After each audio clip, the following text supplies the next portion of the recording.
সুপ্রিয় শিক্ষার্থীরা, কেমন আছো? সকলে আশা করি ভালোই আছো। আজকে আমরা দেখব সপ্তম শ্রেণীর জীবন জীবিকা বার্ষিক পরীক্ষা সিলেবাস 2024 শিক্ষাবর্ষের বার্ষিক সামষ্টিক মূল্যায়নের বিষয়ভিত্তিক নির্দেশনা। বিষয় জীবন জীবিকা, শ্রেণী সপ্তম। ক, প্রশ্ন প্রণয়নের ক্ষেত্রে লক্ষণীয়। বার্ষিক মূল্যায়নের জন্য নির্ধারিত সিলেবাসের ভিত্তিতে প্রশ্ন প্রণয়ন করতে হবে। প্রতিটি অভিজ্ঞতা থেকে প্রশ্ন থাকতে হবে। সুপ্রিয় শিক্ষার্থীরা, তোমরা এগুলো ভালোভাবে দেখে নাও, তারপর পড়ে নিও। এগুলো পড়লে পরে ভিডিওটা অনেক লম্বা হয়ে যাবে, তাই আমি দেখিয়ে দিই তোমাদের পাঠ্য বইয়ের কত থেকে কত পৃষ্ঠা পর্যন্ত পড়তে হবে। খ, বার্ষিক পরীক্ষার পাঠ্যক্রম সিলেবাস। ক্রমিক নম্বর 1, অভিজ্ঞতার নাম। আগামীর স্বপ্ন, পৃষ্ঠা 39 থেকে 56। ক্রমিক নম্বর 2, অভিজ্ঞতার নাম। আর্থিক ভাবনা, পৃষ্ঠা 57 থেকে 78। ক্রমিক নম্বর 3, অভিজ্ঞতার নাম। আমার জীবন আমার লক্ষ্য, পৃষ্ঠা 79 থেকে 96। ও ক্রমিক নম্বর 4, অভিজ্ঞতার নাম। 10 মিলে করি গাছ, পৃষ্ঠা 97 থেকে 112। ক্রমিক নম্বর 5, অভিজ্ঞতার নাম। স্কিল কোর্স 2, কেয়ার গিভিং 1, পৃষ্ঠা 149 থেকে 166 পৃষ্ঠা পর্যন্ত। মূল্যায়ন কাঠামো। শিক্ষণকালীন 30%, সামষ্টিক 70%। শিক্ষণকালীন মূল্যায়ন। আইটেমের নাম। অ্যাসাইনমেন্ট, ব্যবহারিক কাজ। নমুনা। অ্যাসাইনমেন্ট পাঠ্যপুস্তকের পৃষ্ঠা 92, 52, 86-তে দেওয়া একক কাজ, অর্থাৎ তোমাদের বইয়ের 92 পৃষ্ঠা, 52 পৃষ্ঠা এবং 86 পৃষ্ঠাতে যে কাজগুলো, একক কাজগুলো দেওয়া হয়েছে, সেগুলোর কথা বলা হয়েছে এখানে। ব্যবহারিক কাজ পাঠ্যপুস্তকের পৃষ্ঠা 53 এবং 158। নির্ধারিত নম্বর 10। অনুসন্ধানমূলক কাজ, প্রকল্প প্রতিবেদন উপস্থাপন। নমুনা প্রকল্প প্রজেক্ট পাঠ্যপুস্তকের পৃষ্ঠা 108, 163 তে দেওয়া হয়েছে। 108 এবং 163-তে দেওয়া কাজ। অনুসন্ধানমূলক কাজ পাঠ্যপুস্তকের পৃষ্ঠা 66 এবং 73-তে দেওয়া একক কাজ।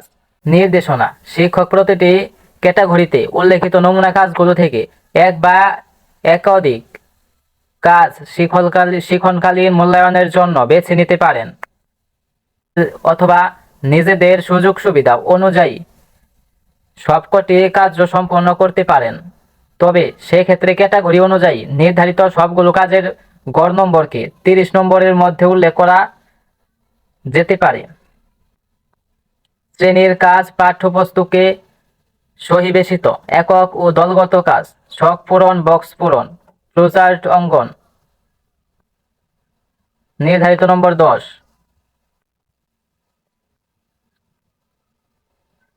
সামষ্টিক মূল্যায়ন প্রশ্নের ধারা ও মান বন্টন। বিভাগ। ক, আইটেমের নাম। নৈর্ব্যক্তিক প্রশ্ন, বহু নির্বাচনী প্রশ্ন। প্রশ্নপত্রে মোট প্রশ্নের সংখ্যা 15টি, উত্তর দিতে হবে 15টি। প্রতি প্রশ্নের নম্বর 1, মোট নম্বর 15।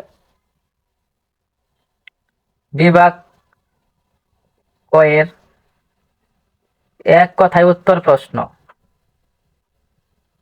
মোট প্রশ্ন 10টি, উত্তর দিতে হবে 10টি। প্রতি প্রশ্নের নম্বর 1, মোট নম্বর 10।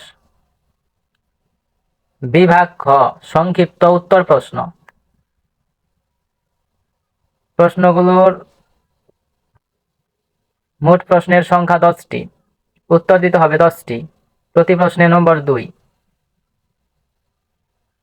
মোট নম্বর 20। বিভাগ ঘ, আইটেমের নাম। রচনামূলক প্রশ্ন, দৃশ্যপটবিহীন। প্রশ্নপত্রে মোট প্রশ্নের সংখ্যা 5টি, উত্তর দিতে হবে 3টি। উত্তর দিতে হবে 3টি। প্রতি প্রশ্নের নম্বর 5, মোট নম্বর 15। বিভাগ ঘ, আইটেমের নাম।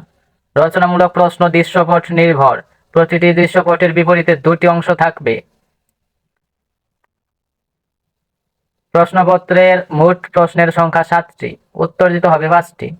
প্রতি প্রশ্নে নম্বর 8, মোট নম্বর 40, সময় 3 ঘন্টা, মোট নম্বর 100। 100 নম্বরের মধ্যে প্রাপ্ত নম্বরকে 70%-এ কনভার্ট করা হবে। সুপ্রিয় শিক্ষার্থীরা, আজকে ক্লাসটি এই পর্যন্তই। পরবর্তী ক্লাসটি আমরা এই জায়গা থেকে শুরু করব। সকলে আমাদের চ্যানেলটি সাবস্ক্রাইব করে আমাদের পাশে থাকবে। ধন্যবাদ সবাইকে।